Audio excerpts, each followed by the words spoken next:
Hi, it's me again with Corel Draw Tips and Tricks, and this is one more video on rounding corners and using the Alt and the Shift key. On an object like this, where if you want the outside corners rounded but not the inside, you couldn't really lasso it. There's too many variables in the way. And if you just hold down, so if you take your shape tool and click on this, and then hold down the Shift,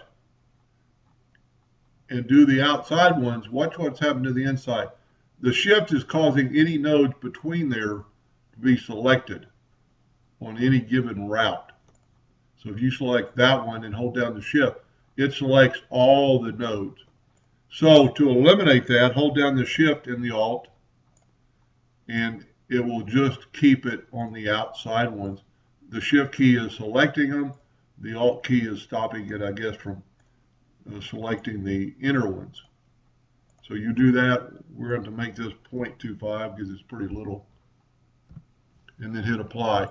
So now just my outside corners are rounded and not my inside. So that's holding down the Alt key and the Shift key. Anyway, hope that helped a little bit. Thank you for watching.